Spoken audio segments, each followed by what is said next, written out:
Bom dia, turma. Como é que vocês estão? Depois de uma semana de prova global, né? Estamos aqui para começar um novo trimestre e, enfim, chegamos no conteúdo que muitos esperavam, né? Que é a introdução ao corpo humano, ou também podemos falar que é o estudo da anatomia humana. Então, nessa unidade, nós vamos estudar basicamente 4 capítulos, tá? O primeiro é esse, que é a introdução ao corpo humano. O segundo é o sistema nervoso. O terceiro capítulo, que no caso é o capítulo 7, é o sistema sensorial. E o sistema endócrino, tá? Nesses conteúdos, nós vamos estudar em cada um deles características, funções, anatomia, fisiologia, tá? Função de muitos sistemas, qual a função deles no nosso metabolismo, e são assuntos muito importantes, tanto para o quesito aí, mesmo a gente sabendo que o Enem foi adiado, né, por enquanto, mas vocês terão muitas provas para enfrentar ainda aí no decorrer da vida de vocês. E conhecimento nunca é demais, né? E quem for seguir aí na área da saúde são assuntos importantíssimos para vocês estarem por dentro e aprender nesse momento, tá? Então, nessa unidade, nós também teremos muitos desenhos, inclusive eu já passei um e já fiz as anotações. Essa semana já vou passar outros desenhos, né? Aliás, outros, que serão mais 4, tá bom? Sobre as camadas, os tipos de tecidos. E vai valer 2 pontos na atividade avaliativa. Mas vamos ao que interessa, né? Vamos falar então da introdução ao estudo do corpo humano, né? Nesse capítulo, onde nós vamos dar uma introdução à anatomia, ou também conhecida como fisiologia humana, tá? E no primeiro ano e no 8º ano, vocês estudaram alguns níveis de organização do corpo humano, né? Inclusive, eu até expliquei esse assunto para vocês, certo? Então, assim, como nós já vimos em alguns assuntos anteriores, inclusive vocês viram lá no primeiro ano do ensino médio, o ser humano, ele pertence a um reino. E qual é esse reino? Não é o reino plantar, nem é o reino monera, nem é o reino fungi, nem o protista, é o reino animalia. Como nós sabemos, ele é um dos representantes dentro desse reino, porque possui a pluricelularidade, ou seja, é um organismo que, dentro das suas características, é formado por inúmeras, diversas células, tipos de células, né, que vai formando seus tecidos, formando aí os seus órgãos, que dá origem aos seus sistemas, formando aí então um organismo vivo. Então, eles se agrupam, né, formando esses tecidos que vai formar um organismo vivo. Então, da união desses tecidos, como eu falei para vocês, vai formando os órgãos. E aí vai reorganizando tudo isso, gerando um novo indivíduo, né? Tudo começa a partir de uma célula, que em seguida vai formar um tecido, e logo vai formar um órgão, e esse órgão, que é revestido ali de estruturas, né, de camadas, de membranas, vai formar ali os primeiros tecidos, que vai dar origem a um organismo vivo, certo? Porém, no entanto, é em nível celular que as reações que determinam o funcionamento do organismo acontecem. Muitas vezes os sistemas não nada mais são do que aparatos que permitem a captação dos reagentes necessários para o metabolismo celular, ou que permitem a eliminação dos subprodutos das atividades celulares. Então, dentro desse conjunto, né, de formação do corpo humano, vamos falar especificamente dos seres humanos, né, neste capítulo, já que nessa unidade nós estamos falando sobre a anatomia humana, sobre a fisiologia humana. Claro, em alguns momentos vai ter a anatomia comparativa, onde eu vou comparar um sistema humano com um sistema animal, de outra espécie, de outro ser vivo, ou de um artrópode, de um molúsculo, de um animal, de um felino, tá? De um outro animal carnívoro. Vai chegar esse momento sim, mas por enquanto nós estamos falando dessa organização do corpo humano, né? E dentro do corpo humano há essa organização. Esses órgãos, eles são organizados em sistemas, né? E esse conjunto de órgãos formam os sistemas que predominam e que nos dá vida, que nos possibilita ter vida, né? Então, existem basicamente 3 tipos de sistemas mais importantes dentro do nosso metabolismo.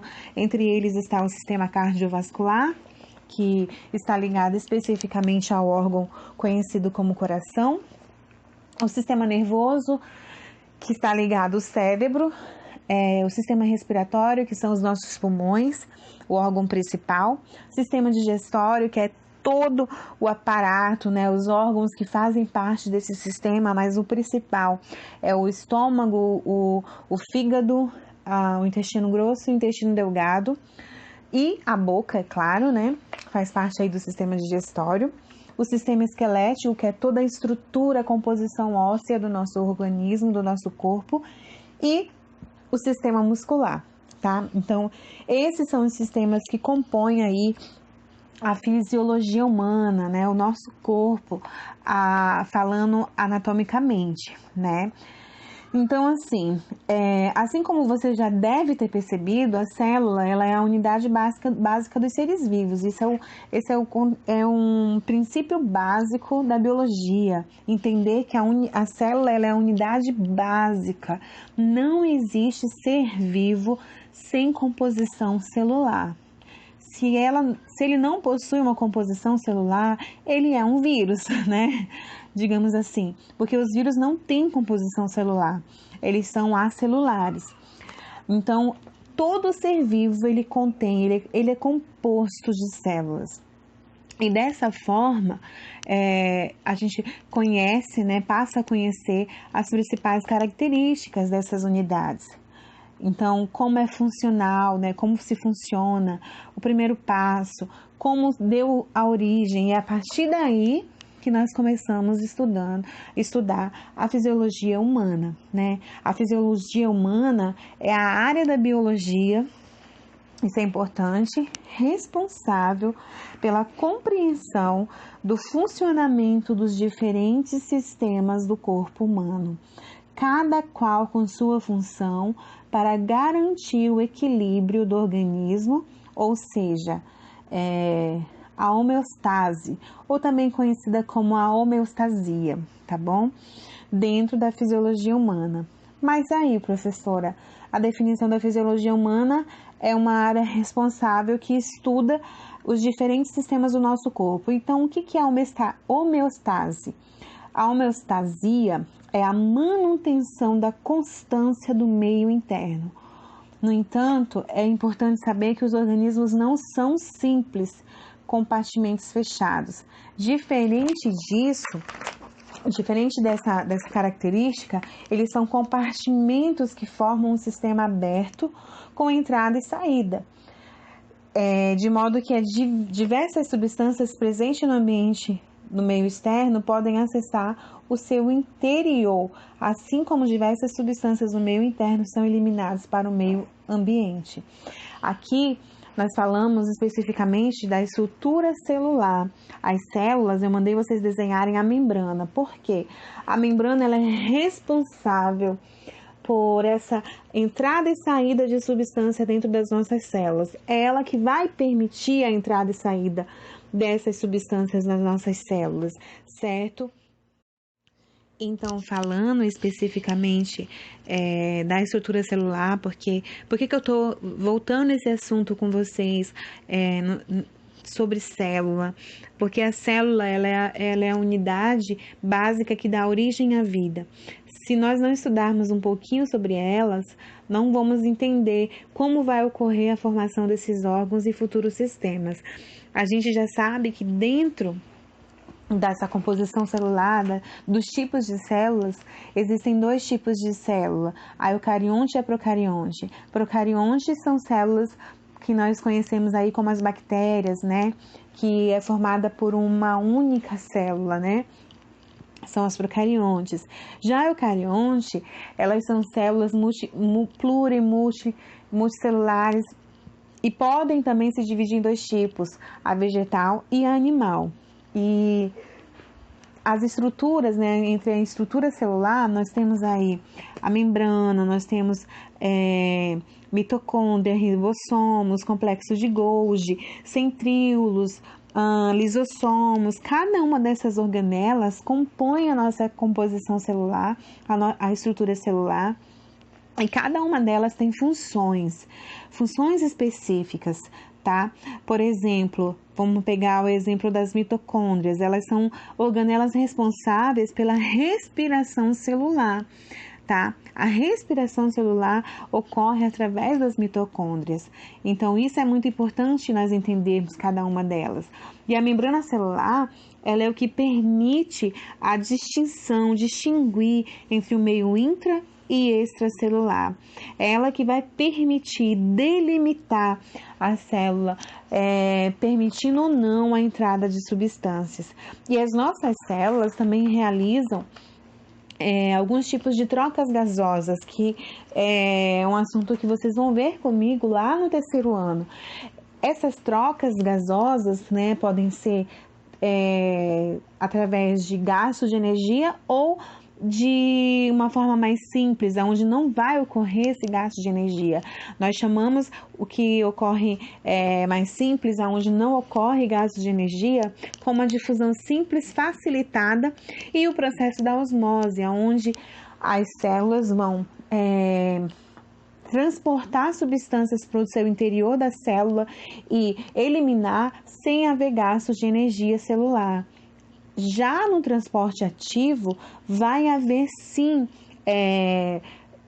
gastos de energia, as substâncias vai requer, as moléculas vão gastar mais energia, vão gerar mais energia para que o transporte de substâncias ocorra, né, de uma maneira eficaz dentro da célula. Onde esses componentes químicos vão ser eliminados de dentro da nossa célula. E quando há esse gasto de energia, nós chamamos de transporte ativo. Quando não há gasto de energia, nós chamamos de transporte passivo, tá bom? Passivo, não há gasto de energia. Ativo, há gasto de energia.